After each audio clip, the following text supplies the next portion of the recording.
과탑, 홍보대사, 해외 교환학생, 학생부 인턴까지. 안녕하세요. 미디어 커뮤니케이션학과 3학년에 재학 중인 이준영입니다. 지금 1학년 때 이후 지금 4년 만에 카메라 앞에 서게 됐는데요. 신입생 때는 조금 밝고 통통 튀는 모습을 보여드렸더라면 지금은 좀 기력이 없는, 다른 사람들은 그것을 보고 좀 철이 들었나 착각할 수 있는 그런 제 모습을 보여드릴 수 있을 것 같습니다.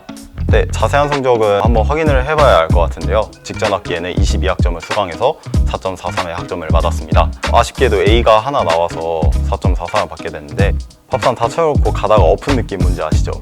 그때 당시에는 대외 활동이라든지 공모전 이런 것들 열심히 준비해서 정상수 빙의해서 여분의 열쇠를 이제 두었으니까 괜찮았습니다. 학과마다 요구하는 역량과 분위기가 달라서 조금 상이할 것 같은데요. 우선 저희 학과는 개인적으로 과탑을 하기가 좀 어려웠다고 생각이 듭니다. 왜냐하면 열심히 하시는 분들도 굉장히 많고요. 저희가 방송, 언론, 그리고 커뮤니케이션, 그리고 광고 등 여러 가지 분야를 골고루 접할 수 있다는 것에 그 장점이 있는데, 아무래도 미디어 학과다 보니까 창의력과 아이디어가 좋고 똑똑하신 분들이 많습니다. 그렇지 않은 저는 시험 3주 전부터 저를 갈아놓기 시작하지만 단기간에도 꽤 높은 학점을 받아가신 학우분들도 많이 봤습니다. 그런데 괜히 진 기분 뭔지 아시죠? 먼저 솔직히 과탑을 해야겠다 이런 생각은 없었고요. 이제 군대를 다녀오고 나서 이제 비로소 내 인생에 대해서 이제 책임을 질 때가 되었다 이런 생각이 이제 들었고, 교수님께서 추천해 주신 취업 박람회 혹은 인스타에 올라오는 공기업이나 대기업 사원들의 학벌과 스펙 이런 것들에 조금 주목을 했습니다. 그들보다 더 뛰어난 사람이 되어야겠다고 생각했고, 학점 관리를 하면서 여러 경험, 스펙을 쌓아야겠다는 목표가 자연스레 생긴 것 같습니다. 제가 신청했던 프로그램 중 가장 기억에 남는 프로그램은 아무래도 중부대학교 홍보대사 제비꽃과 AI 메타버스 소프트웨어 등이 있는 것 같습니다. 지금 AI하고 지금 빅데이터 등이 굉장히 떠오르고 있는데 공인 자격증이 없는 상황입니다. 이 분야를 공부했다는 정도인 민간 자격도 굉장히 고가인 상황입니다. 학교에서 이를 교육하고 있는 자격증 발급까지 지원하고 있는 것을 보고 바로 신청했고요. 중부대학교 홍보대사 제비꽃 같은 경우에는 신입생 때 제가 코로나 학번이기 때문에 대학생으로 거의 못했습니다. 그럼에도 불구하고 이제 다양한 학과 분들을 잘 만날 수 있었고, 학교에 대한 이해도 굉장히 깊어졌고, 그를 통해서 제가 어디로 가야 할지도 잘 알게 되어서 좋은 기회가 되지 않았나 싶습니다. 그리고 대외 활동 중에는 조금 까다로운 스펙을 요구하는 경우도 있어요. 총학생회나 홍보대사 스펙이 있는 학생들에게 가산점을 주고 주로 선발하는 대외 활동 혹은 프로그램들이 있는데, 확실히 그런 면에서 도움이 많이 되고 있는 것 같습니다. 이번에 대학교 홍보대사를 넘어 한국장학재단 홍보대사 15기도 지원을 했는데요. 보고 계시나요? 제발 좋은 결과 있었으면 좋겠고, 비트 주세요. 비트는 아이오아이의 핑미. 네, 지금 학부생 인턴을 하고 있고요. 퇴사를 너무 하고 싶어요. 여러 훌륭하신 선배님들이나 이제 취창업 프로그램에서 만난 다른 학교 형 누나들한테도 조언을 들어서 휴학 기간 동안 인턴을 해봐야겠다는 생각이 들었습니다. 언론사랑 이제 방송사에서 이제 인턴을 뛰고 오신 선배님들로부터 많이 조언을 들었고요. 붙었을 때는 마냥 신이 났었는데요. 약간 직장인 하면 출근길을 아메리카노로 장식하는 게 그렇게 멋져 보였는데, 저는 깨달았습니다. 그 아메리카노가 살기 위해서 마시는 거였음을. 우선적으로 그 기관이 검증이 된 기관인지를 먼저 살펴보셔야 될 것 같고, 이제 열정페이를 강요하진 않는지 인턴이라고 해서 그런 부분에 대해서 세밀하게 잘 살펴보셔야 할 것 같습니다. 본인이 관심사가 있거나 아니 흥미가 있으신 분야, 아니면 취업하시고자 하는 분야에서 이제 인턴십을 활용을 하셔야 그 분야에 대해서 스펙이 되실 수 있다. 이 부분을 잘 참고하셨으면 좋겠습니다. 그리고 그 인턴을 하면서 배운 점과 경험한 점들, 그리고 만약 맡은 프로젝트가 있다면 이를 포트폴리오로 잘 정리해 두시면 취업 전선에서 아무래도 유리하지 않을까 싶습니다. 혜택은 미리 대학 시절 동안 직장 생활을 경험해보고 돈을 벌 수 있다는 것이 장점이고요. 때문에 사회에 대해 본인만의 가치관과 이해가 더 넓어지는 계기가 되리라 생각합니다. 저를 크게 변화시켰던 두 가지 시기가 있다면 한 번이 군 생활이고, 다른 한 번이 지금 직장 생활을 하면서라고 생각합니다.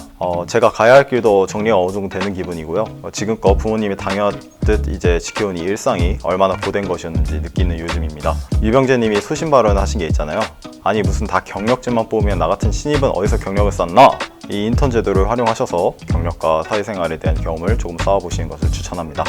관심은 있습니다. 하지만 거기서 요구하는 어학 점수나 학점, 그리고 스펙, 그 이외에도 지금 제가 있는 사회와 또 다른 사회로 이제 떨어지는 것이기 때문에 필수사항 말고도 준비해야 할 요소와 제도가 많기 때문에 고민에 빠져 있긴 합니다. 하지만 만약 제가 결심을 하고 교환학생 제도를 도전해 본다면 캐나다의 센트리메이츠 대학교에 도전을 해보고 싶고요. 권장 토익 점수가 650점이야 그리 높은 것은 아니어서 어학 점수에 대한 부담은 없는 것 같습니다. 하지만 교내 장학금 중 토익 등급에 대해 맞게 해당 점수를 넘으면 그에 맞게 장학금을 주는 제도가 있는데 졸업하기 전에 한번 활용해 볼 생각입니다. 꼭 100점을 맞아서 오도록 하겠습니다.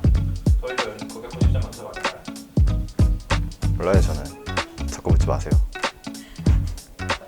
일단 길거리를 먼저 잘 돌아다닐 것 같아요. 언어는 환경적인 요소가 크다고 들어서 물건을 산다든지 아니면 하이틴 영어면 길거리에서 뭐 하이? 이런 것도 좀 해보고 싶어요. 왜냐면 제가 낯을 좀 가려서 길거리에도 사람 마주치며 서로 인사하고 그런 여유가 있는 그런 분위기와 어학 능력도 배양하고 유명한 곳과 음식도 조금 먹어보면서 관문도 넓혀보고 추억할 만한 그런 경험을 한번 쌓아보고 싶습니다. 장학금의 종류가 일단 굉장히 많았습니다. 리더십 장학금도 있고 성적 장학금, 비교과 시상금, 그 다음에 자격증 응시 비용 지원 등등 굉장히 다양했는데요. 이렇게 장학금을 받고 공중제비 이제 24바퀴 정도 조지고 이제 자격증서 이제 이마에 딱 붙이고 이 집으로 들어가면요. 그날따라 이제 저녁 반찬이 조금 더 화려하지 않았나. 본인 사랑합니다. 뭐 어느 사회나 마찬가지겠지만 꿈과 목표를 가지고 노력하는 자에게 기회가 주어진다. 이 점을 많이 느꼈던 것 같습니다. 장학금의 종류라든지 교내 제도, 비교과 프로그램들을 잘 살펴보면 취업 전선이나 아니면 실무에서도 도움이 될 만한 이제 특강들이 굉장히 많았습니다. 제가 엑셀을 잘 못 따라서 엑셀 기초 강의도 무료로 수강해서 많이 들었고 또 이를 바탕으로 컴퓨터 활용 능력 시험을 준비하고 있기 때문에 알맞은 전략과 계획을 잘 세우셔서 교내 프로그램을 잘 활용하신다면 더욱이 성장하는 중부인이 되실 수 있지 않나 생각이 듭니다. 그리고 올해 그리고 내년 학교 운영을 보니 충청 캠퍼스 메인 학과들이 조금씩 고향 캠퍼스로 이전을 하는 것으로 보여서 등급대도 더 오를 것이라 생각하고요. 이제 그렇게 더 수준이 높은 학교로 발전할 수 있지 않나 생각합니다. 일단 그렇게 되면 일단 기분이 좋거든요. 여러분들 긴 수험생활 달려오시느라 정말 고생 많으셨습니다. 새내기 버프라고 하죠. 그 버프 잘 받으셔서 여러분이 원하시던 로망 그리고 목표 다 잘 이루셨으면 좋겠습니다. 학생이기 때문에 계속해서 실패하셔도 된다고 생각합니다. 다음 기회에 더 나은 실패를 하면 되는 것이기 때문에 그렇게 성장해 가시면 되겠습니다. 달을 향해서 관역을 겨누셨으면 좋겠습니다. 만약 빗나가도 그것은 별이 될 것이기 때문입니다. 매사 최선을 다하시고 노력하시는 중부인들 늘 응원합니다. 4년 만에 영상을 찍으니까 뭔가 신입생 때 생각도 나고 지금 싱숭생숭하고요. 사실 촬영을 망설였던 게 저보다 더 훌륭한 학점 그리고 혹은 스펙을 가지고 계신 분들도 많을 텐데 내가 감히 이 영상을 찍어도 될까 고민을 굉장히 많이 하고 나왔습니다. 출연을 결심하게 된 것은 결코 출연료 때문에 일단 절대 아니고요. 꽈탑이어서가 아니라 일단 저의 경험과 도전이 여러분들의 작은 참고 자료가 되었으면 하는 바람에서 출연을 결심했습니다. 그리고 홍보대사 후배님 중에서 제 영상을 보시고 학창시절 동안 힘을 얻으셨고 또 제비꽃에 지원하셨다는 DM을 받고 더욱 그러했습니다. 제 개인의 사례가 여러분들의 조금의 재미와 참고 자료가 된다면 더할 나위 없을 듯 합니다. 솔직히 신입생 때 영상 올라가면 막 이제 연락 와가지고 CC 나도 해보고 막 그런 거 아닌가 이제 싶었는데 네, 중부대학교 홍보대사 제비꽃 많이 사랑해 주시고요. 여러분들 제 여자친구 자리는 상시 모집입니다. 사랑합니다.